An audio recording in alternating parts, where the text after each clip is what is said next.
ನಿರಂತರವಾಗಿ ಸೇವೆ ಸಲ್ಲಿಸ್ತಾ ಇರುವ ದೀಪ ಸ್ತಂಭದಂತೆ ಇರುವ ಹಿರಿಯ ಸಾಧಕರನ್ನ ಗುರುತಿಸಿ ಗೌರವಿಸುವ ಕೆಲಸ ನಡೆಯಬೇಕು. ಸಂಘ ಸಂಸ್ಥೆಗಳು ನಿರಂತರವಾಗಿ ಕನ್ನಡ ಸಾಹಿತ್ಯ ಕುರಿತು ಕಾರ್ಯಕ್ರಮಗಳನ್ನು ಸಂಘಟಿಸಬೇಕು. ಕನ್ನಡಿಗರು ಜೀವಂತರಾಗಿದ್ದೇವೆ, ಕನ್ನಡ ಭಾಷೆ ಬೆಳೀತಾ ಇದೆ ಅನ್ನುವುದನ್ನ ಸಕ್ರಿಯವಾಗಿ ತೋರಿಸಬೇಕು ಎಂದು ಶ್ರೀ BS ಗವಿಮಠ್ ನುಡಿದ್ರು. ಅವರು ಇಲ್ಲಿಯ BA ಸನದಿ ಸಾಂಸ್ಕೃತಿಕ ಪ್ರತಿಷ್ಠಾನ ಆಯೋಜಿಸಿದ್ದ ಕರ್ನಾಟಕ ರಾಜ್ಯೋತ್ಸವ ಹಾಗೂ ಪ್ರಶಸ್ತಿ ಪ್ರದಾನ ಸಮಾರಂಭದ ಮುಖ್ಯ ಅತಿಥಿಗಳಾಗಿ ಮಾತನಾಡಿದ್ರು.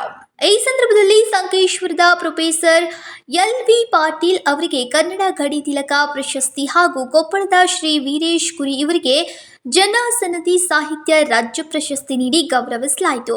ಪ್ರಶಸ್ತಿ ಪ್ರದಾನ ಮಾಡಿದ ಹಿರಿಯ ನ್ಯಾಯವಾದಿ ಶ್ರೀ SEM ಕುಲಕರ್ಣಿ ಮಾತನಾಡಿ, ಸನದಿ ಪ್ರತಿಷ್ಠಾನ ಸಾಧಕರಿಗೆ ಹಾಗೂ ಉದಯೋನ್ಮುಖ ಬರಹಗಾರರಿಗೆ ಒಂದೇ ವೇದಿಕೆಯ ಮೇಲೆ ಪ್ರಶಸ್ತಿ ನೀಡಿ 2 ತಲೆಮಾರುಗಳನ್ನು ಪ್ರತಿನಿಧಿಸ್ತಾ ಇದೆ. 2 ಪೀಳಿಗೆಗಳನ್ನು ಪ್ರೋತ್ಸಾಹಿಸುವ ಸೇತುವೆಯಾಗಿ ಒಳ್ಳೆಯ ಸೇವೆ ಸಲ್ಲಿಸ್ತಾ ಇದೆ ಎಂದರು. ಶ್ರೀ ಬಸವರಾಜ್ ಗಾರ್ಗಿ ಸ್ವಾಗತಿಸಿದ್ರು. ಶ್ರೀ AA ಸನದಿ ಪ್ರಾಸ್ತಾವಿಕವಾಗಿ ಮಾತುಗಳನ್ನಾಡಿದ್ರು. ಶ್ರೀ RP ಬನಶಂಕರಿ ಪ್ರಶಸ್ತಿ ವಾಚನ ಮಾಡಿದ್ರು.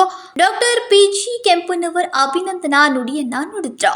ಇನ್ನು ಕಾರ್ಯಕ್ರಮದಲ್ಲಿ ಅನೇಕರು ಉಪಸ್ಥಿತರಿದ್ದರು. ವಿನೋದ್ ಕೋಲ್ಕಾರ್, KMM ಕನ್ನಡ, ಬೆಳಗಾವಿ.